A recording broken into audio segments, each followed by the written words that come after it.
our nation will be blessed. Yeah. And then the bodies start coming home. And then people realize that people are dying and that people are losing their loved ones. And we have to bury the bodies. And that's again, the inevitable story. And that's the wax and wane.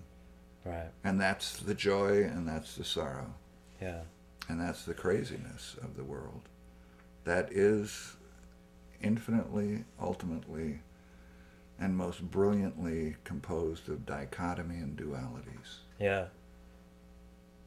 Well, dichotomy, yeah. The words are, it's good versus evil, black versus white, it's love against anger, it's wrong versus right. And so basically what's happened is that the powers that be have set up an ultimatum that it is us against them, right? But then Joe comes in and his words are, don't need no records in the shelter to hear a radiation symphony. And he starts to inject the gray back into it. And so that's, to me, that's like the real essence of the song is that. And that the lyrics to that I actually wrote when I was 19. That end part. Yeah, when I was really obsessed with nuclear war. Just because there again, that's another fear too, you know. Yeah. Just this whole idea growing up in the Cold War and these kind of wars that are created for, dare I say it, control issues, you know, for consolidating reasons as opposed to real reasons at the moment, you know. I think it's just, that's part of the illusion that this whole show is about, you know. It sets up and you know, it's and Joe sees through the illusion. And where is Gandhi? Yeah. Yeah. That makes sense to me. I mean, you think about all of the German people uniting behind Hitler, the people in Japan uniting behind that invasion, the people in the United States who went for Vietnam, for Iraq, 400 years ago. Yeah, do we ever learn? We never learn. No, we don't. 2,000 years ago, the Romans, okay, let's get those goddamn Greeks. We'll destroy their statues. Yeah. We'll imitate them. We'll kill the people. And the Greeks in the 5th century. Yeah. And let's go on the Crusades because the Muslims don't know what the hell they're thinking. Do you remember in the original high school version, one of the lines was, I grew up with MASH, man. yeah, right. One of the gods yells out, how can, we can't go to war? Because there's a big scene about them debating whether to go to war, and one of the gods yells out, I can't do this. I spent too many years of my life watching MASH. Right. I know, and you would think that awareness would sink in. Yeah. But it hasn't.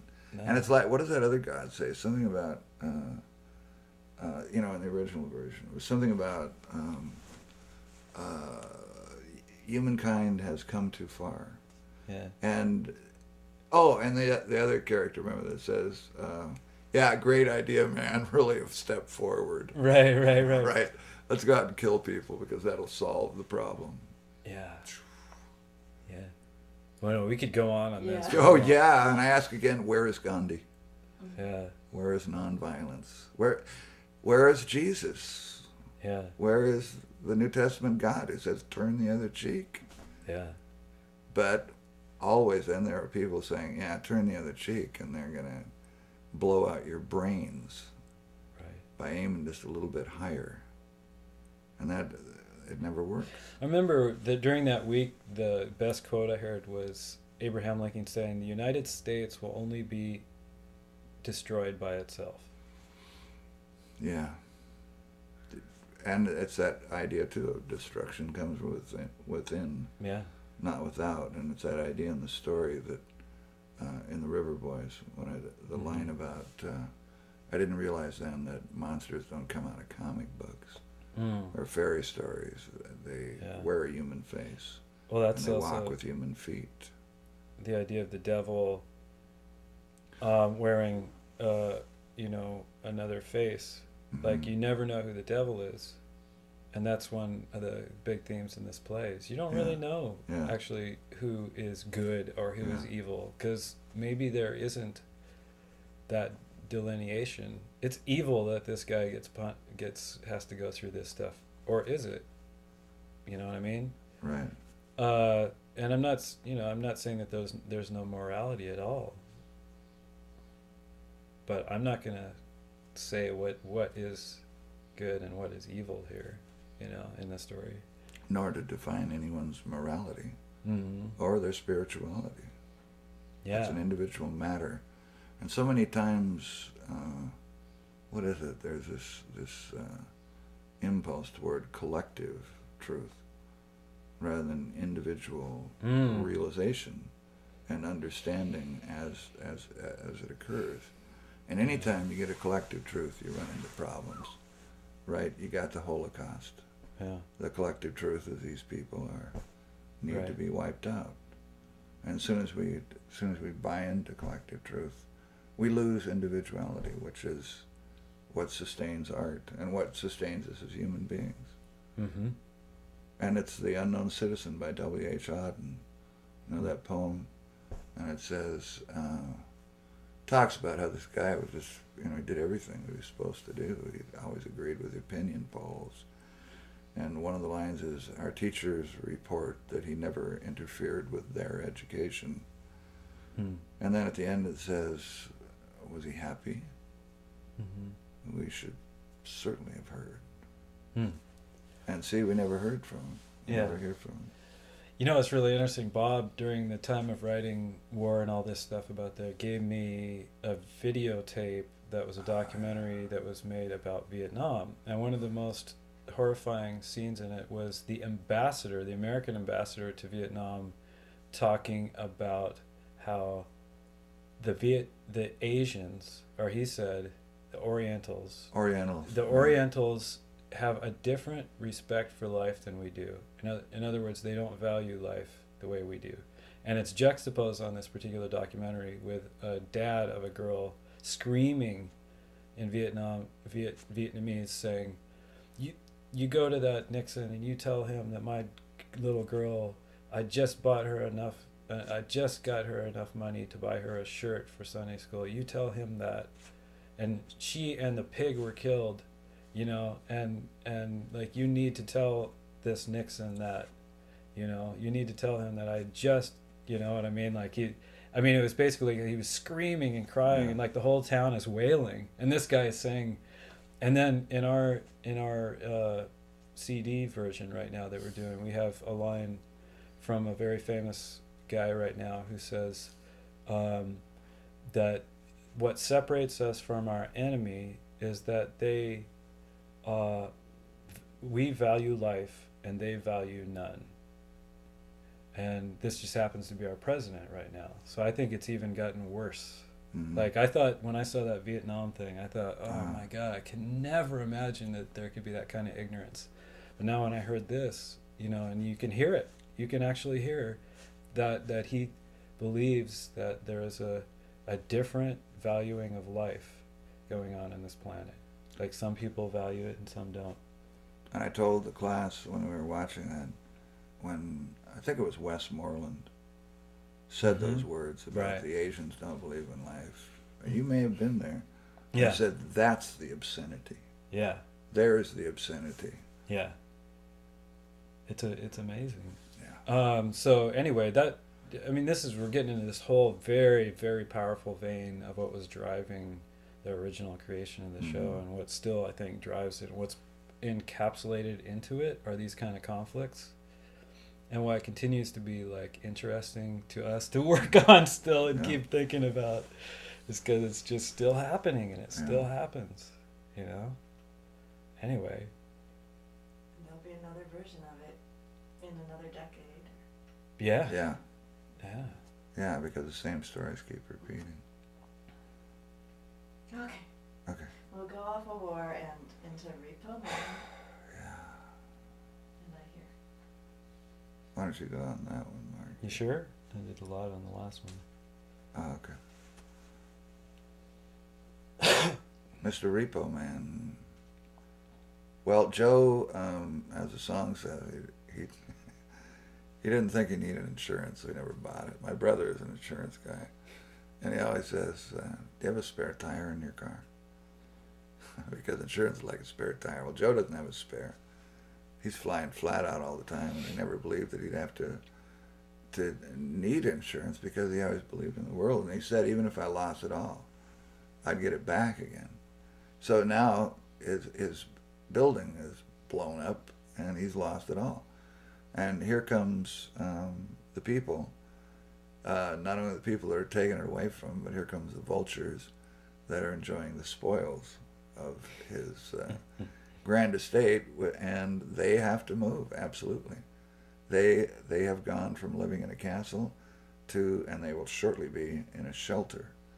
And yet, even in that song, that song, when I first heard it, I was just astounded because it's such a great combination of Mr. Repo Man just enjoying his work and the kind of almost predatory, the way it begins with the ba-ba, and it's approaching, and I want to grab that.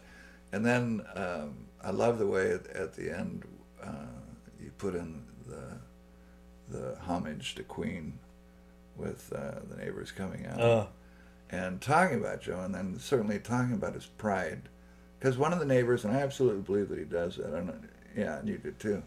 That one of the neighbors said, "Move in with us," but his pride won't let him. And I think that's really important for Joe. He's taking his lot in life, and he's this is the way it is.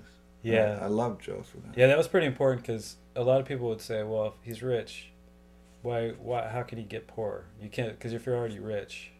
And what happens is, I think it's a self-imposed poverty that he kind of imposes on himself and his family. And another reason that his wife is probably angry with him is that, he's lost it all. He didn't have insurance, but he's going to now go to the bottom. Yeah. And, and the what he was talking about, the Queen homage, is basically, it's a very operatic section. It's a really musical theater-ish section of the whole show. And, it was great to be able to do this full-on sort of opera kind of thing. And to me, opera is that kind of rock opera is Queen. Yeah. And so we really, that actually came later. Originally it didn't sound like that. It was a lot mellower. And it just kept getting bigger and bigger. I love it. Yeah. Yeah, and it puts Joe on his pilgrimage. It's the necessary inciting factor, is what you call it, that gets him propelled into a different place. Yeah. Because every one of us has to go on the journey, and it involves a change of place, which inevitably it means a change of mind and spirit. And it also, an important thing in that whole thing is that the shoppers are his neighbors, are his friends. Yeah. That's enough said, really. 'Cause it's like that in itself is like what the dynamic of that scene is dramatically is it's that impulse that you have when you're the first group at the garage sale, and you're trying to talk to people, but at the same time your eyes are just going boom to that thing that you want. So it's materialism. It's all about materialism. And it's also about how we enjoy. It's Schadenfreude. Yeah. Right? We enjoy the sufferings of other people because, thank God, it isn't us. And there's that secret guilt of, this guy has lost it all, but I didn't. And maybe he deserved it. Yeah. And maybe I can get something from it. Mm-hmm. Yeah. So it's that sort of darker humanity that pretty much goes through this whole thing, as well as the faith and hope aspects of it. It's a pretty funny but totally dark, and that's kind of it sets the tone for a lot of the harsh events that happen to him. And again, goes back to that theme we were talking about with Joe. Ultimately says, my family keeps me going, because it isn't the money, as you said, Ann, and it's not the material stuff. It's the people you love and the people who love you around you, and that's so simple, but it's so complex. As anything simple is complex, and anything complex is simple. And I could talk for half an hour now, but I won't. What's the next one?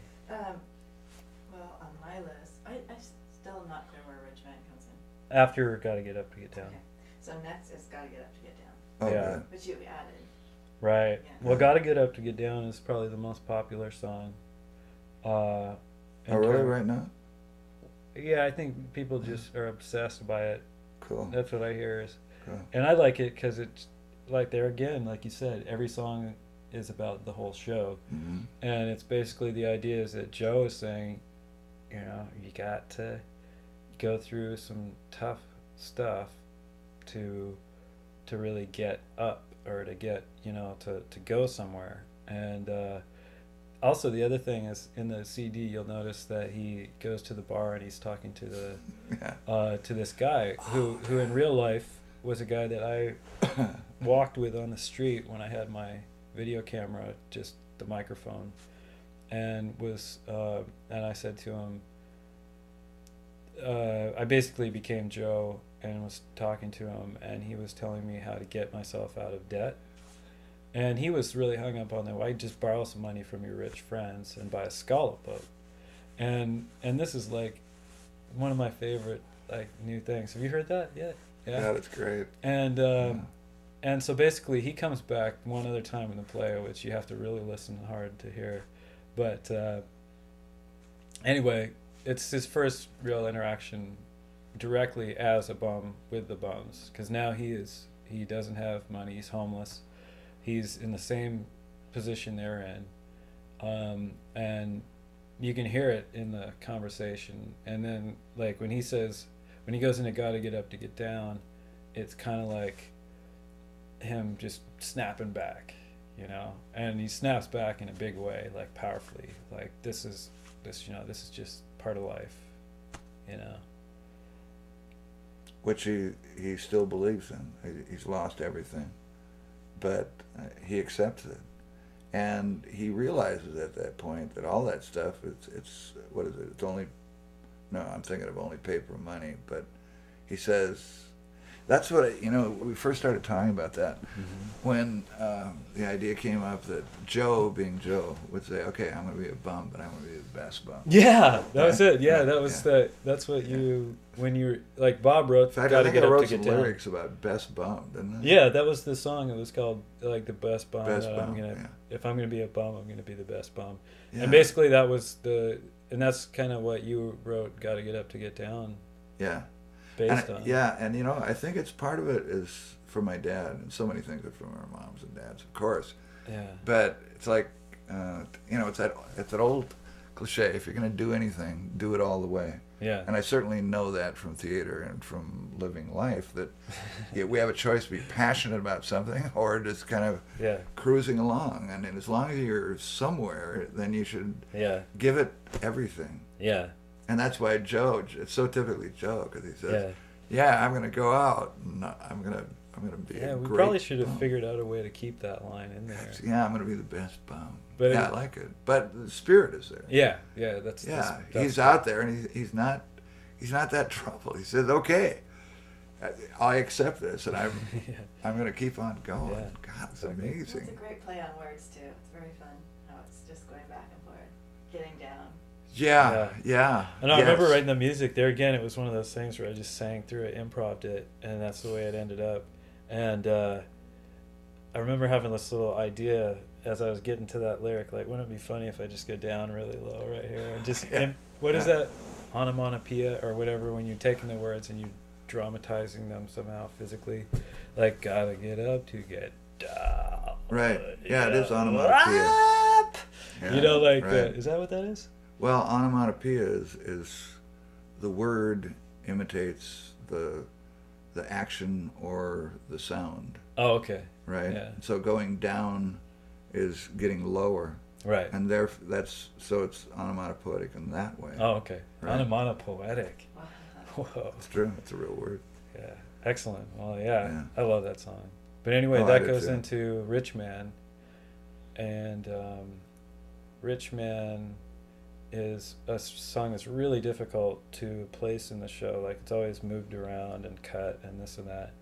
And the problem with it is it's like one of the best songs in the show. Like, it just sounds really good, and it's really short, and it's really like poignant. It's like No Man is an Island, you know, and this guy lives on an island, and like, it's basically Joe Bean acknowledging that there's nothing more that just being rich is like, you'll never know a man.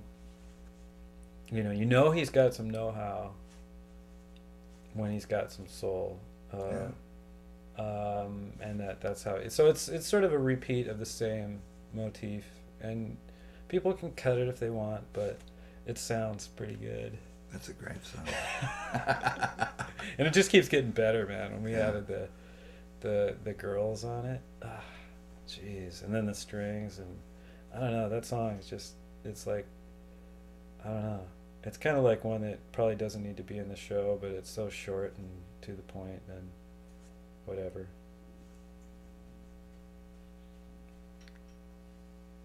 No comment, because you can do with visuals amazing things with that song, but maybe you haven't explored that part yet. Right. Yeah. But we've thought of a lot of stuff. Yeah. It's just really hard because it's the problem is the same theme. It's not introducing a new idea.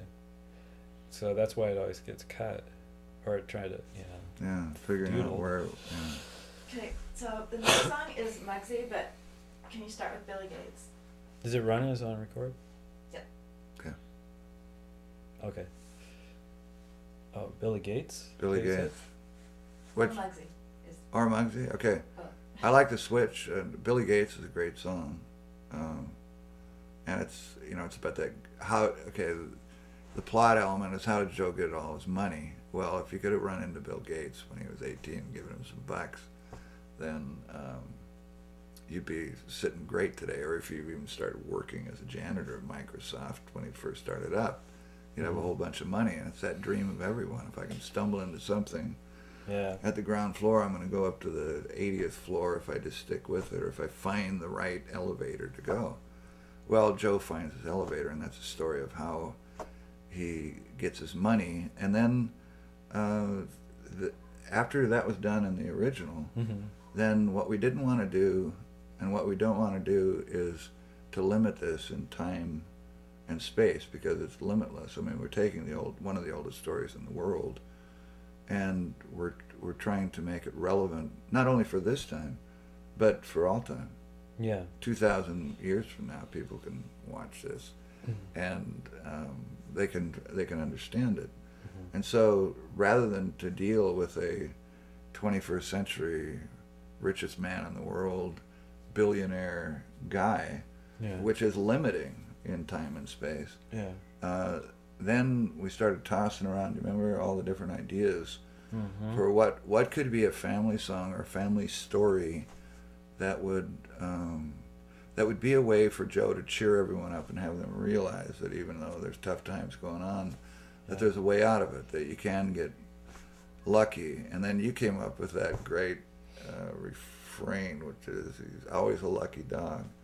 And here's this poor Muggsy, and we love things that keep on going, but yet suffer. Why? I mean, think of Gibson's. Think of the crucifixion. I mean, part of the fascination for that story is how much Christ goes through. Yeah. Right? And he keeps on going.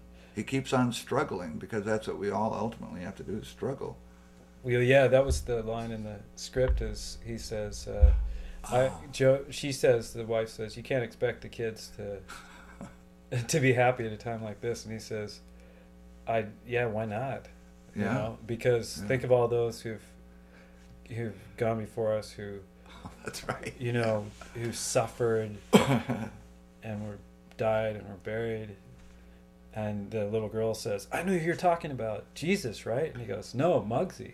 Right. Because it's like, so in a way, Muggsy is a Jesus sort of character for their family, because, and he's the metaphor where Bill Gates couldn't have really been that metaphor, unfortunately, because a lot of people, and that's another one where people are always saying, oh, I like that song, and stuff, and it's cool, but it's not the same kind of metaphor as a dog that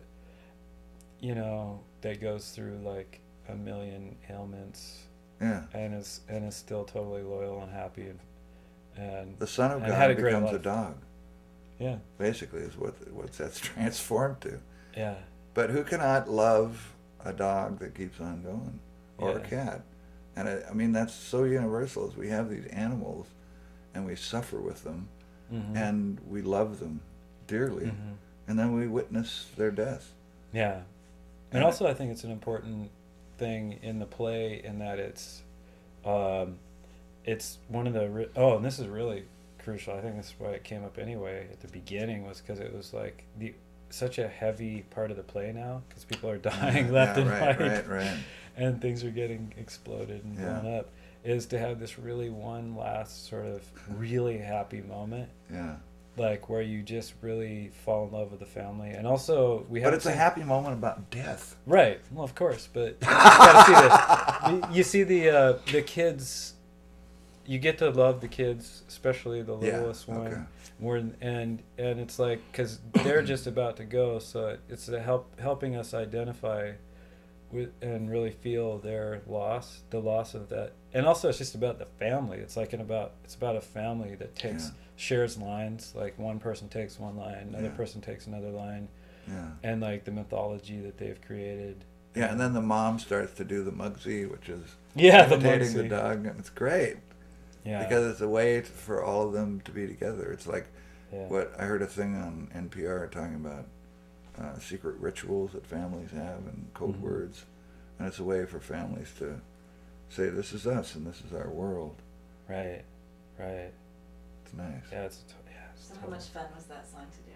To do? Yeah. It was the hardest, most pain in the ass song in the whole show. Ultimately, like it's a really, really complex song, and like just. I mean, it came from Bob, had a bunch of little ideas, story ideas about it, because Muggsy was their dog, and so he gave me those, and then I had to actually. That's kind of my forte, is the comedy, wacky lyric type stuff. So that was like literally sitting down and writing about 8 pages of things that could happen to a dog, and then just it was hard, man. That was like a 4-day song. You know, what is the what's that kind of thing that you talk about there? You have a term for it, where you expect one word to happen and then the word changes into something else. Oh yeah, well that's from the children's convention, which comes from the first thing I ever remember is the steamboat had a bell, so hell, send him straight to hello operator. Right. It's basically like kids love that stuff, and consequently like kids love that song, and that's why everybody, not you, but a lot of people are saying cut it, and then all the kids are going, don't cut it, it's my favorite song. Yeah. And so that brings up this other weird thing about the show, is that everybody has a different favorite song, except I think universally kids like Muggsy a lot. Yeah. And so that's another good reason for having it in. It's because it's like The Sound of Music all of a sudden in the midst of this sort of heavy moment in the show. Yeah. It is a sound. It's kind of the Von Trapps there, isn't it? It's totally. Yeah, good. Yeah, with all the bombs joining in and everything. Yeah. Yeah. And then it's kind of a replication of at least 3 songs do that, and certainly the end does it, where one person starts singing a song and then other people join in, and they catch the spirit, and the family of the family becomes the family of humanity. Right. And so it's always reaching out to embrace everyone. Yeah. That's cool. And I just realized that, but isn't that true? Yeah, it's still, It's true. Because got to get up to get down. The street people come in, they get it.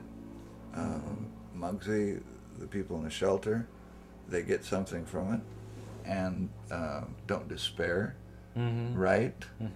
And again, it's that idea of the harmonic convergence. If you can only say the right thing, if you can only sing the right song, then something amazing can happen. Oh, yeah. Right? And there can be embrace. And then certainly at the end, with all those voices singing, the universe takes care of us. Yeah.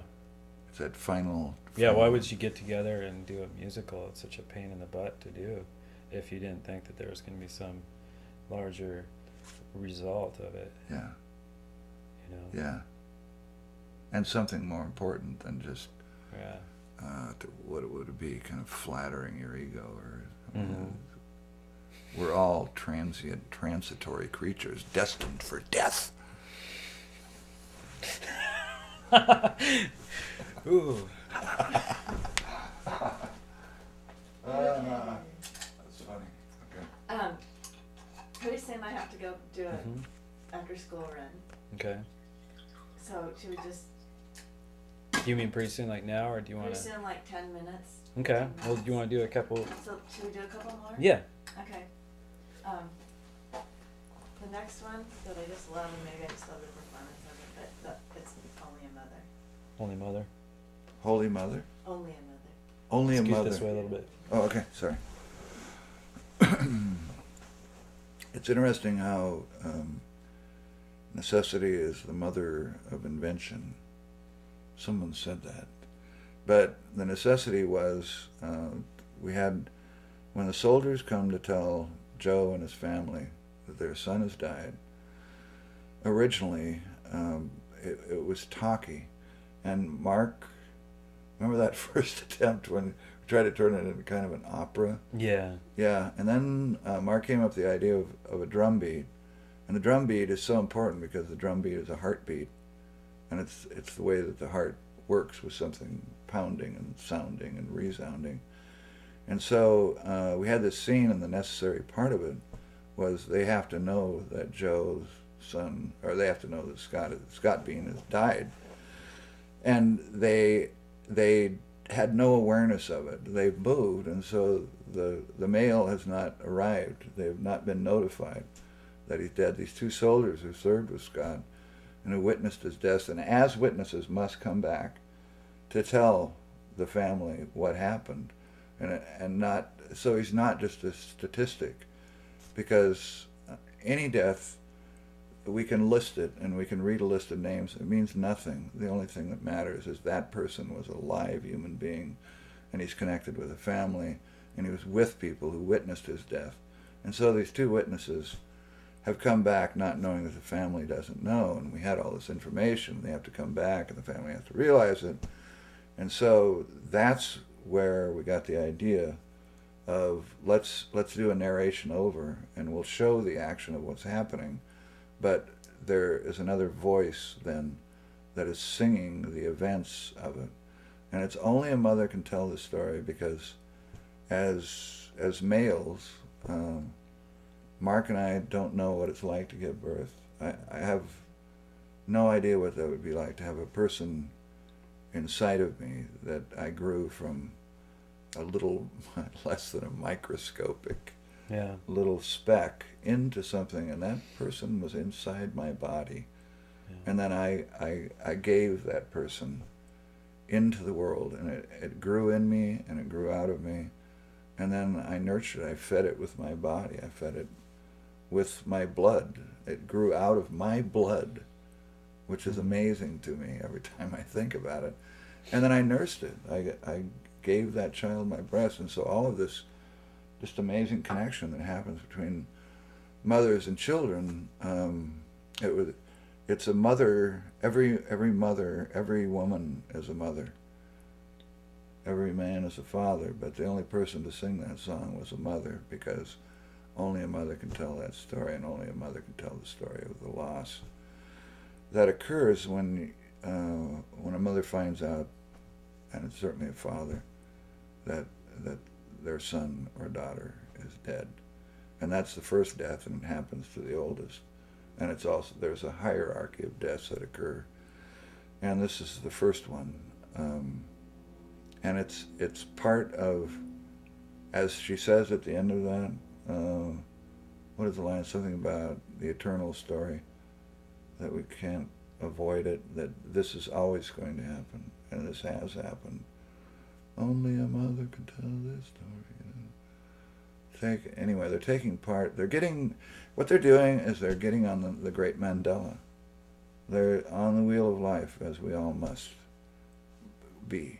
And she sings, and there's a glory in being a mother, but anytime there's a glory, And it's the same way. Anytime you go to the top of a mountain, you have to go to the bottom.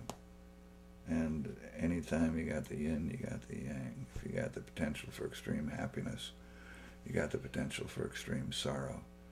And so she sings that song while the action is occurring. And so it's like a voiceover, but it says all these. And Mark has that drum continuing, and it's military, but it's also human. Funeral. Yeah, and it's funereal, exactly. Mm-hmm. Got a whole lot of funerals coming up at this point in play. You know, which goes into, you know, Friendly Fire, which is, we talked about already, but it's basically, you know, the soldiers coming back to and actually telling the story. And I think the cool thing about, well, there's a lot of cool things about Friendly Fire, but I think one of the best elements of it is the idea that it really is not one-sided. It's not me, a liberal, you know, anti-war guy talking about war. It's a real song about that has so many different kind of diverse opinions within it, sort of, and it's not opinions, but it's just the story itself. And so therefore you are totally able to separate from your opinion about war, actually, and just focus on the idea that there's all this stuff going on. In some ways the song is exciting, like you can feel the excitement of war in it. You can feel, like when Scott says, somebody asked me yesterday, why does Scott say it's okay? Because before he dies, he says he didn't mind it this way. I don't know. You know, honestly, that was just like just whipped out, you know, like, and I don't know why he says that, but he says that, and, you know, it's like, basically it's this, there's all this stuff going on in there. Like, you can hear him going off to, like, you get this idea that maybe they go off to, like, look at girls, like, to spy on women while they're there. I don't know. That was just like this weird idea. Sorry girl. Yeah, so he's going to see this, what they call a sorry girl, SARI, and it's like, well, and these other guys are covering his back for him because, I don't know, boredom, whatever. You get this feeling of boredom, but then all of a sudden stuff starts to happen, and there's black smoke, and then you also have the element of, like, women singing "We're So Sad" as well, and those I picture as the angels, and these people working with the comforting of trying to break this news. So you've got a lot of different levels to it. And then you've got soldiers at the end saying, you know, and it's so funny, everybody who touches that song can add something to it. Like Jonathan, one of the kids who sang it, just threw in at the end, "Help me please," as a lyric as it's kind of going out. So it's like, brilliant. Yeah, I mean, there's just all kinds of sort of, and then the other thing neat on stage. Oh, you got to see this on stage, because the way we have it now is the guy who's Scott, is a world-class breakdancer from Seattle, and was discovered through this program that Amy Ryder worked at, a director in Seattle and actress, and found this guy working, you know, in this program for kids who were in trouble, some of them with the law, and she finds this kid that's just this amazing, talented kid. And so as Scott, he's breakdancing in over in Iraq, you know, at one point too, which is really amazing. I don't know, I just think that song is just so powerful, and it's going to really take off visually from here on out, you know. It just continues to, like, be just like such a amazing. Yeah, it thrills me every time I hear it. God. Well, it's thrilling, I think, too, because it plays with not just the pro or anti-war thing, but it plays with the idea that war is also an adrenaline rush. And they actually say that he's got adrenaline. You know, he got his glory in the end. Yeah, it's like, it's also sort of pro-war in a weird way as well. So it's just, it's just. But he was a brave kid, and his life was sacrificed, and that's not That's not political. That's not pro. That's not anti. That's as you were saying. It's what is. This is what happens. Mm-hmm. Just the story. Did you want to take a break and go and do your thing? I probably should. Okay. Can we like come back in an hour? Is that? Where to start? Well, really quickly, what's your background music? Or not quickly? No, I mean, it's pretty quick. I mean, my mom and dad are musical. My dad's an especially good piano player who does it as a hobby, doesn't really sight read, was very into jazz. Sits down at the piano and sort of blows people away, but then he never practices. You know, it's like that sort of mystery.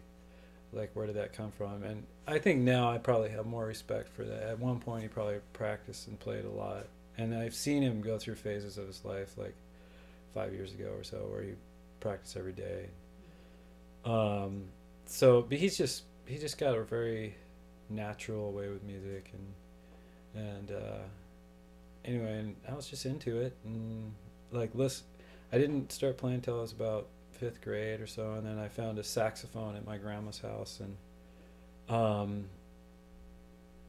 by the end of the day I'd kind of learned the Pink Panther and just sort of personality trait. I tend to get into stuff pretty deeply, like if it's a yo-yo or whatever it is, I'll learn it really quickly. And music's the one thing though that's really kept my attention for a long time. And so I took some lessons in high school and from a steady kind of piano lessons that weren't they were pretty deep, like in terms of the playing, but it wasn't theory or composition or anything like that. And so I never really thought about composing until actually it came through. I was an English major, not a music student. I always did really poorly in the academic music stuff. I just got I don't know, I just had one of those kind of inferiority complexes because I couldn't sight read very well and stuff. So I got into English literature and stuff, and started writing stories. And that's kind of and I really didn't write songs per se until like somewhere sophomore year in college, and then I just really started getting into my basement recording sessions. I was really lonely this one particular year and didn't have really any friends, and just kind of had a similar setup to what I have now. I mean, equipment wise and stuff. Wait, so how many instruments did you have under your belt at that point?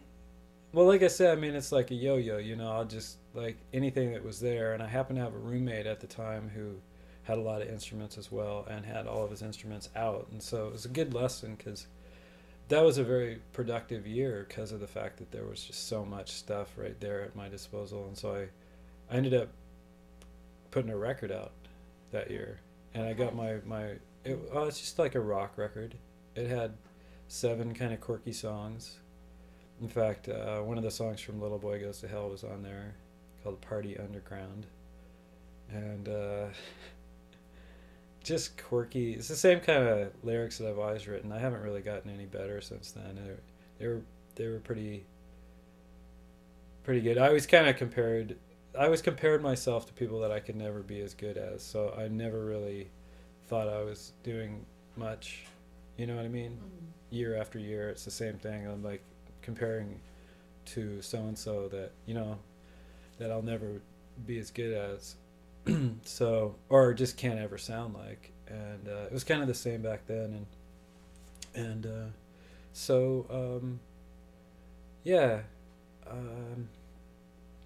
I think the big change was when I was in a rock band in Seattle when I was like in that 21 age. And it was like a big blues band, and I got really inspired by a local band called Red Dress, that just their songwriting and everything. And I happened to be on the same record label as they were, so I really wanted to do an album where I got to write music for all these different singers, including that guy from Red Dress, Gary Minkler. And so that's how Little Boy Goes to Hell came to be. It was just me writing a whole bunch of songs that had nothing to do with each other. And what happened is the story thing started to get involved. Mm-hmm. And I just started obsessing on trying to connect them. And that became a children's record, like a very twisted children's record. And that's pretty much been what every show I've done has been, a twisted children's album.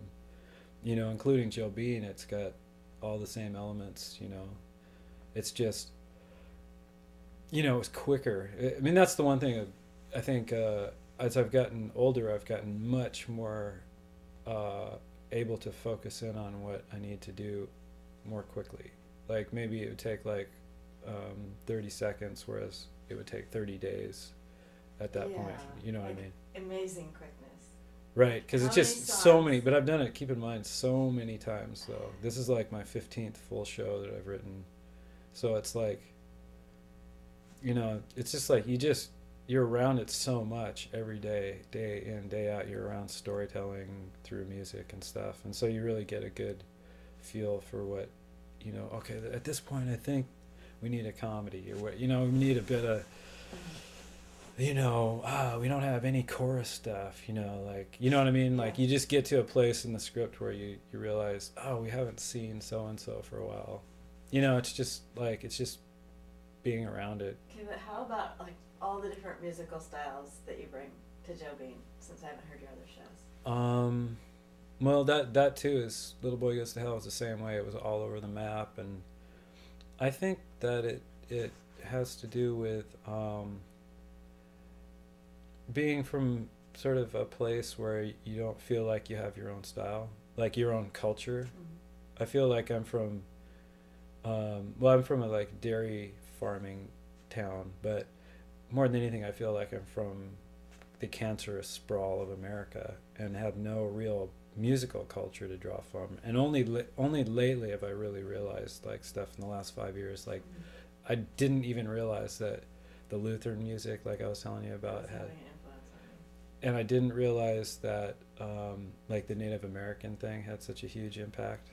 The music from of that, and on and on and on. The rock music that I listened to, I always thought that it was just really, really, you know, common, and so it was really easy to look at like a black person and say, oh man, they're so lucky because they have like, you know, rhythm and roots and really cool music, and like they own something, you know, like that their culture is created, and to then look at myself and kind of go, well, I'm basically don't have anything to offer like that. And so it's taken a while, and then also then looking back and saying, well, you know, I had this really, really nice opportunity growing up with this mom who really, really contributed heavily through this amazing library of children's music we had.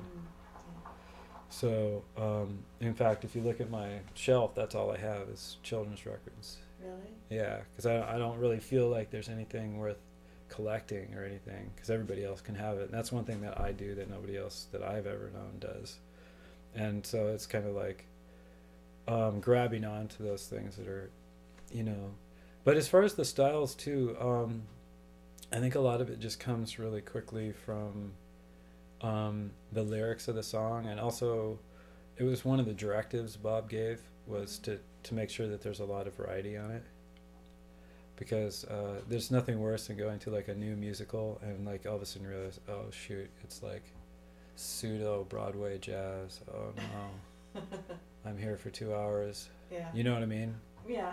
And so I want to be really surprising, you know, and really I don't know, just be, you know, like be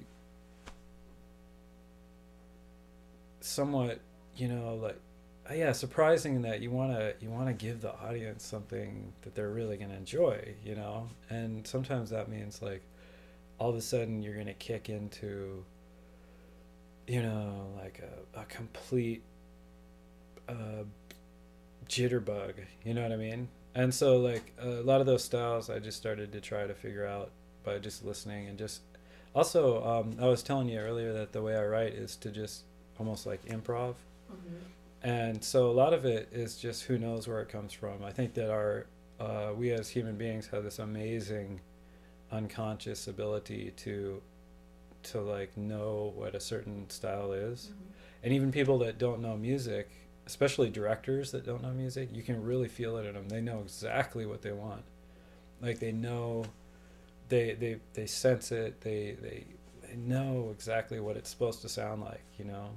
And that's the way I think your memory or whatever has retained.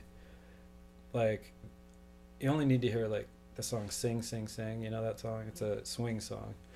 To have that how the essence of that song.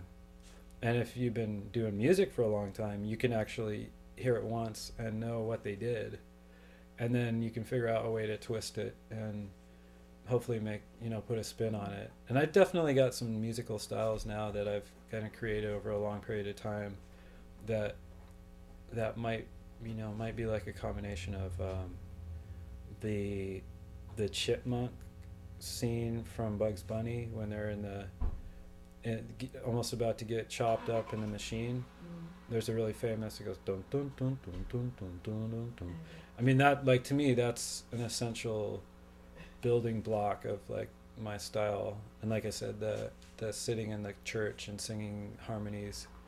And then as you get older, you kind of get supported. You hear stories about how composers had their instinct and they developed it. Like, for example, Aaron Copland was quoted as saying, for me it was like banging on the piano as a kid and like playing with all these fifths and fourths and then getting used to that sound and that and if you listen to his music now, that's still what it is. It's like big fifths and fourths and and so it's kind of like reaffirming. You get to reaffirm that your sound or whatever is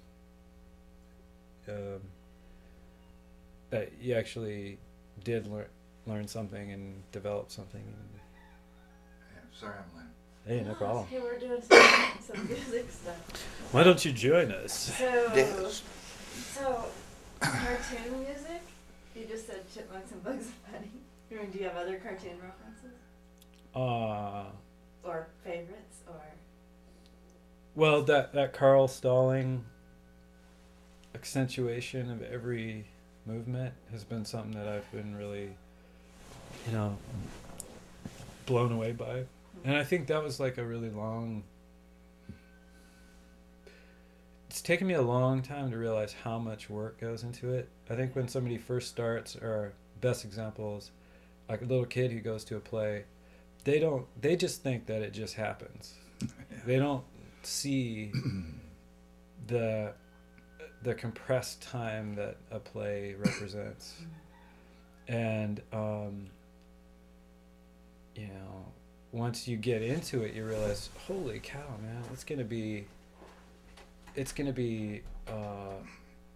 take me like 4 days to arrange this part of the play. And then once a little while later you realize, oh my god, it's gonna take me like 4 weeks to arrange this little part. You know what I mean? So there's so much stuff that goes into it that you can either be really overwhelmed by it, or you can just make it a job. And that's kind of what I've done. Like Stravinsky said, it's like bricklaying. You just start working on it piece by piece by piece, and eventually, like the work becomes pretty big, And as far as like writing it really quickly, that was kind of a weird phenomenon, But I think it's happened before a couple of times. With you or just another? With me, with me. Like writing it, the first version, it's like, man, it was just improv basically, you know what I mean? And then I was trying to describe like that unconscious ability that when you just feel like you're on a roll and it just comes out. Like I get, the great thing was and this is part of the experience factor to this, I wasn't like judging whether it was going to be good or bad or anything. I would just go, okay, let's see, drum set, sit down at the drum set, play a beat. Okay, bass. And you know what's funny is there was very little guitar in the show. And the only reason for that, because I have all the equipment, was that 3 of my strings were broken. And during the time that I was writing the show, I didn't have time to go get guitar strings. So that's how on the edge it is in terms of the creative process. Like if I would have had guitar strings, it probably would have had like all these guitar songs in it, but it just didn't. So isn't that weird? That's a good trivia, Mark. That's good. Yeah. So at what point did you shift so that you were familiar with so many instruments, or that you I just scoot that way just a little bit, pick up so many just instruments? a hair. To I mean, What, first of all, playing and then composing. no, I just wanted to No, I'm get, kidding. yeah. I want to get you farther away to the left. What was the question? When did you shift into like full orchestration and pulling in all different? Right away, because that was what Little Boy Goes to Hell was. What it became was I put all the music together originally, and I had all these people sing it, and they were all like me playing all the instruments and everything in the studio. And when I would listen to it, I would think, God, this could be really cool if there was like a full orchestra and a narrator and a full, and everybody sang live. So we actually did that record, those 4 record sets I got on the wall shelf over there. Was like a live taping. Wow. Yeah, in 2 days we did it. Did the whole thing. So the great part with listening to Joe Bean was and is getting the first version of the play, and Mark's singing every part. I know. He's singing a little girl, he's singing an old guy, he's singing a young woman. And it was Mark all the way through doing every one of them. And I think the most astounding one is Mark wrote a soundtrack for, what is it, that play, that Mammoth play. Oh, Alive the Mind. Yeah, Alive the Mind, and there's this one great... no, it was Sam Shepard. By Sam Shepard. Yeah. And he wrote this great Western tune that I just loved immediately. And I thought he was doing a duet with Carla. And it turns out that he did the whole thing. He was doing the female voice too. That astounded me. And that's still one of my favorite songs. It's partly due to that. Am I just a shadow on your heart? Yeah. It's great. Yeah. Yeah, it's partly just the nature of the technology these days, is letting people do that. Sit down at your laptop and do 50 tracks. Pretty crazy. I want to have you show me at some point on video, but probably not. Okay. I mean, where you just show how some of how that. that. Oh yeah, the tracking stuff. Yeah. Yeah, it's amazing. No idea how that works. It's quick, but it's been around forever. If you listen to the old Queen things, that was the 3 guys in the band doing all the tracks, and they actually did more than I did. Like even in those days, I think they were probably doing, they'd fill the whole tape deck, 24 tracks, and then they'd bounce it down, and they'd probably do 24 more. It's just wherever there's a will to do that. There's people have found ways to do that. Yeah, it's pretty incredible. But yeah. So this is just another music background thing on Joe Bean. So when you first staged it at the high school, what was the musical component? I mean, you had to teach those the instrumental, like your band or your orchestra. Oh yeah, that's a cool question, because what happened was we didn't have any time. I certainly didn't have any time to orchestrate anything, and we had 20 kids sitting there staring up on the first music rehearsal. Didn't we have like 30 in that show? No, I think it was not as many. Well, there might have been like 20. There might have been 30 at the beginning, and then like 26 maybe. Yeah, a bunch quit. Like when I told them that they were gonna have to make up their own parts, and so what happened was I basically played the music and I said, okay, you guys, I'm just going to give you the chords. So I wrote down the chords and I just put them in front of them. And we talked about transposition, you know, if it says C, you have to play a D, you know, that kind of stuff. And it was so successful, the whole process, basically just letting them make up parts and helping a little bit. But I tell you, we didn't have any time to really do anything. So kids were coming up to me by the end and saying, hey, I wrote this little part for this song, you know, and can I play that? And yeah, give it a try. I wouldn't even hear it, you know, and they would just start playing it. And then this last year we did Jesus Christ Superstar, the year after Joe Bean, and kids were coming up and saying, can we just make up our own parts? And I said, no, I'm sorry, you guys gotta you gotta stick to the score. But that's basically how it worked, and it was like a really cool energy. And then I used my backing tapes that I'd made for the demos, and they were really loud, so that helped. So we had that with the live band, 20-piece live band, just kind of improvising, and it was pretty easy music. So like it, you know, they could just play along.